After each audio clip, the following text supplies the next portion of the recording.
बिस्मिल्लाहिर्रहमानिर्रहीम। अस्सलाम वालेकुम dear students.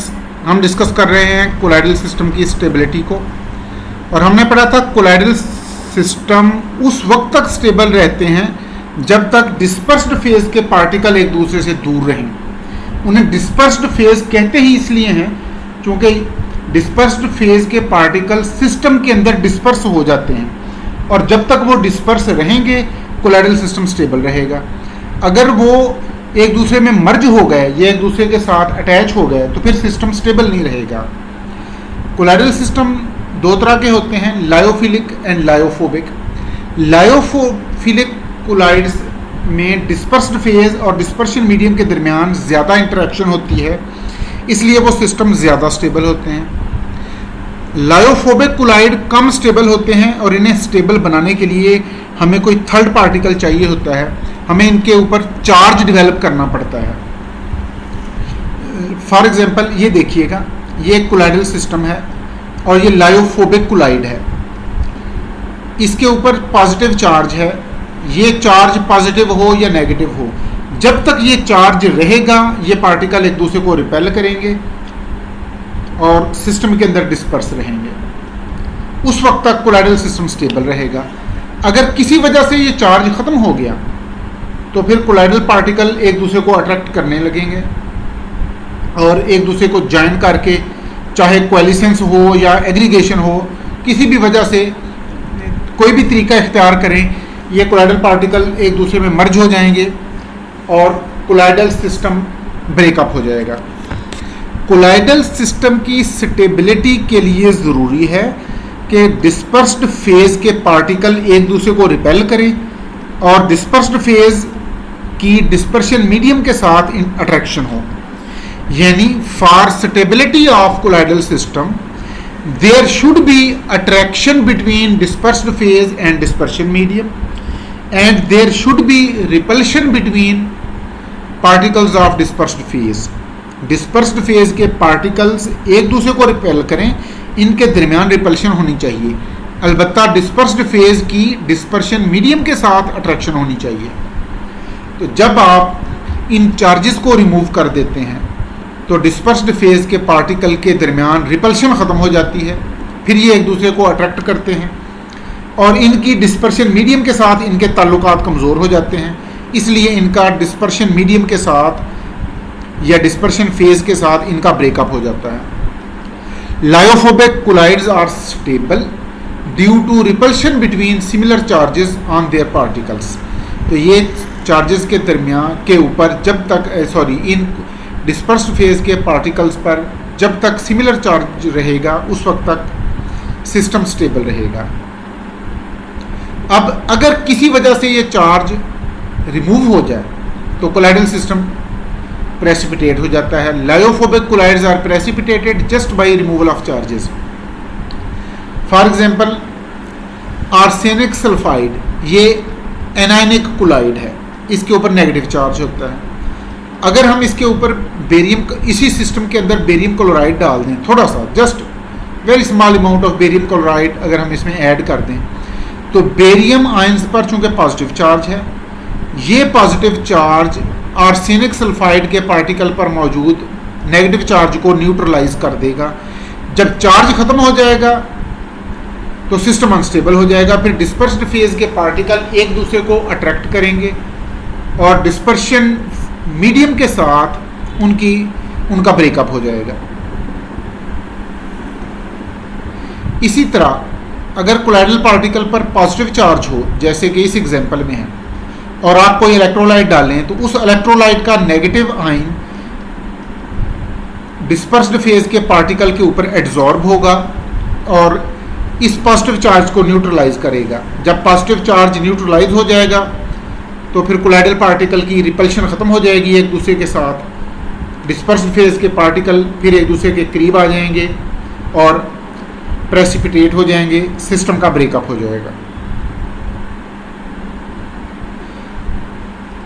Anionic sol of arsenic sulphide is stable due to negative charge, and when barium chloride is added, then barium ions are adsorbed on anionic colloid and they neutralize their charges. Consequently, repulsion between particles of dispersed phase is removed and aggregates are formed and there is breakup of colloidal system. ये देखिएगा, ये cationic collide है, इसमें तमाम colloidal particle पर positive charge है. अगर charge remove हो जाए तो फिर चार्ज खत्म हो गया. अब ये पार्टिकल एक दूसरे को ज्वाइन कर सकते हैं, अब चाहे इनकी कोएलिसेंस हो या एग्रीगेशन हो. बहरहाल दोनों सूरतों में सिस्टम स्टेबल नहीं रहेगा. इसी तरह अगर यहाँ कोलाइडल पार्टिकल पर नेगेटिव चार्ज है तो भी चार्ज रिमूव करने से यही कुछ होगा. अच्छा, अब ये देखिएगा, जब कोलाइडल पार्टिकल का चार्ज खत्म हो गया, जब डिस्पर्स्ड फेज का चार्ज खत्म हो गया, तो ये पार्टिकल एक दूसरे को ज्वाइन कर लेंगे और ज्वाइन करने के बाद ये माइक्रोफ्लॉक्स बना लेंगे. तो पहले स्टेप में जो एग्रीगेट्स बनते हैं उन्हें कहा जाता है माइक्रोफ्लॉक्स. ये माइक्रोफ्लॉक्स फिर एक दूसरे को ज्वाइन करेंगे और ये बना लेंगे मैक्रोफ्लॉक्स. ये देखिएगा, ये डायग्राम मैं यहाँ पर अटैच कर देता हूँ.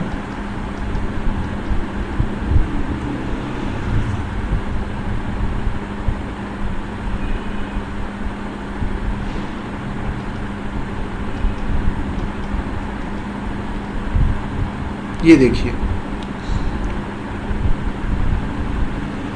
तो जब कोलाइडल पार्टिकल का चार्ज खत्म हो गया, ये पार्टिकल एक दूसरे के करीब आ गए. इसके बाद ये छोटे छोटे एग्रीगेट्स बना लेंगे. ये जो स्मॉलर एग्रीगेट्स हैं दे विल बी कॉल्ड माइक्रोफ्लॉक्स. इन माइक्रोफ्लॉक्स में 2, 3, 4, 5 कोलाइडल पार्टिकल हो सकते हैं. बहरहाल ये पार्टिकल का भी, इन माइक्रोफ्लॉक्स का साइज क्योंकि बहुत ज़्यादा नहीं है इसलिए इनकी डेंसिटी भी बहुत ज़्यादा नहीं है. ये सिस्टम के अंदर सस्पेंडेड रहेंगे. ये बात तो थी लायोफोबिक कोलाइड की कोएगुलेशन की. अब आते हैं कि अगर लायोफिलिक कोलाइड है हमारे पास, लायोफोबिक कोलाइड की स्टेबिलिटी के लिए चार्जेस ज़रूरी हैं, मैंडेटरी हैं. लेकिन लायोफिलिक कोलाइड के ऊपर चार्जेस का होना मैंडेटरी नहीं है. लायोफिलिक कोलाइड में डिस्पर्स्ड फेज और डिस्पर्शन मीडियम के दरमियान अट्रैक्शन होती है, चाहे चार्ज हो या ना हो. तो in lyophobic colloid charges are mandatory for stability of colloidal system and in lyophilic colloid charges are not mandatory.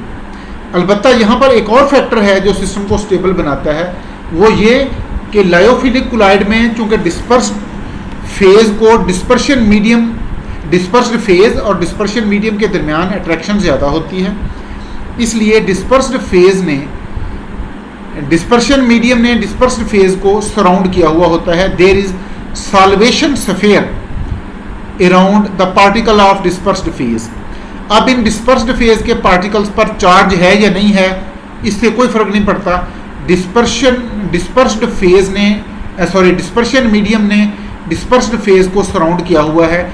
ये जो ब्लू सर्कल्स हैं ये डिस्पर्शन मीडियम के हैं और ब्लैक सर्कल्स डिस्पर्स्ड फेज के हैं. तो इस सॉल्वेशन की वजह से एडिशनल स्टेबिलिटी मिलती है कोलाइडल सिस्टम को.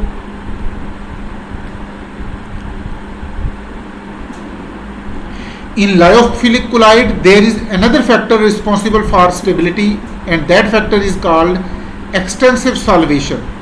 अगर वाटर को एज ए डिस्पर्शन मीडियम ले लें तो फिर इस प्रोसेस को सॉल्वेशन की बजाय कहा जाएगा हाइड्रेशन. और ये जो शीथ ऑफ सॉल्वेंट है, ये जो केज ऑफ सॉल्वेंट है around lyophilic colloid, it provides additional barrier.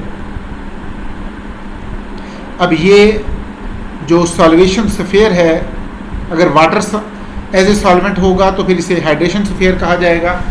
ये कोलाइडल सिस्टम को एक दूसरे में डिस्पर्स्ड फेज के पार्टिकल्स को एक दूसरे में मर्ज नहीं होने देता. अलबत्ता अगर आप इलेक्ट्रोलाइट ऐड कर दें तो इलेक्ट्रोलाइट चूंकि वाटर के साथ ज़्यादा इंटरेक्ट कर लेते हैं इलेक्ट्रोलाइट के आयंस, तो इलेक्ट्रोलाइट के आयंस इस सॉल्वेशन स्फीयर को रिमूव कर देंगे और अब ये प्रोसेस होगा. अब ये डिस्पर्स्ड फेज के around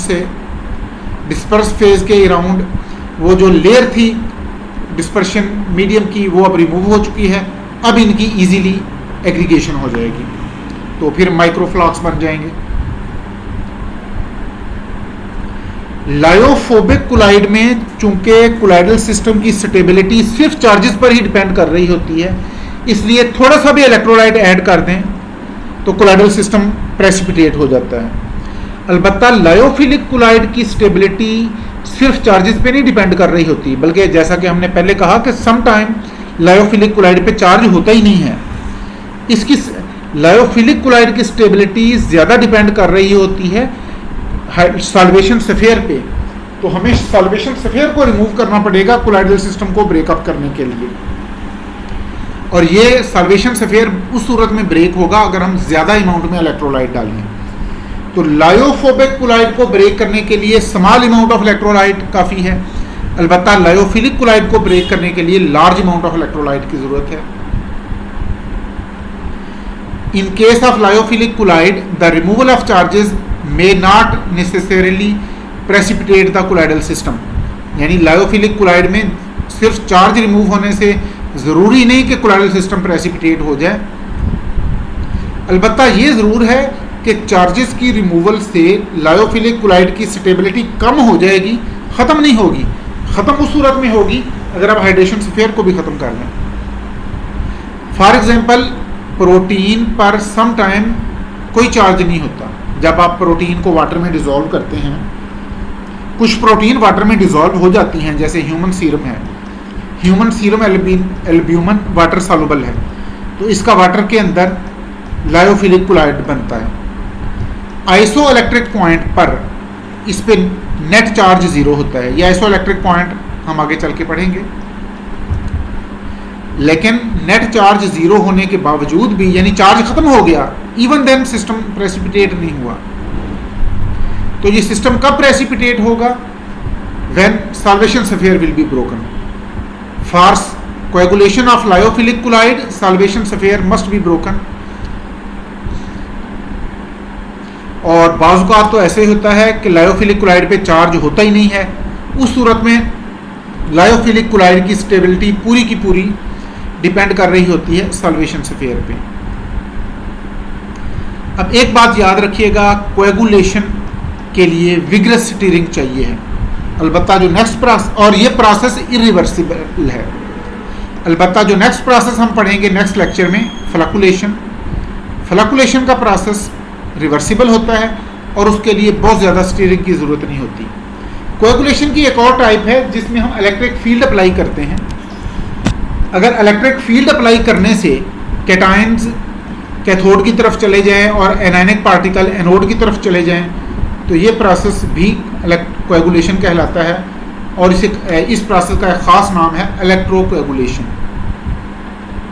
coagulation of charged colloidal system in presence of electric field is called electrocoagulation. When electric field is applied, colloidal particles move toward opposite electrode. जब इलेक्ट्रिक फील्ड अप्लाई करते हैं तो positive charge वाले colloidal particle cathode की तरफ जाते हैं और नेगेटिव चार्ज वाले कोलाइडल पार्टिकल एनोड की तरफ जाते हैं। इस प्रोसेस को कहा जाता, इस तरह उनके चार्जेस रिमूव हो जाते हैं। जब चार्जेस रिमूव हो जाते हैं तो कोलाइडल पार्टिकल की एग्रीगेशन स्टार्ट हो जाती है। इस प्रोसेस को कहा जाएगा इलेक्ट्रोकोएगुलेशन। नेक्स्ट प्रोसेस है कोएगुलेशन के बाद, नेक्स्ट प्रोसेस है फ्लक्कुलेशन, जो हम नेक्स्ट लेक्चर में देखेंगे। थैंक यू वेरी मच, अपना ख्याल रखिएगा। अल्लाह हाफ़िज़।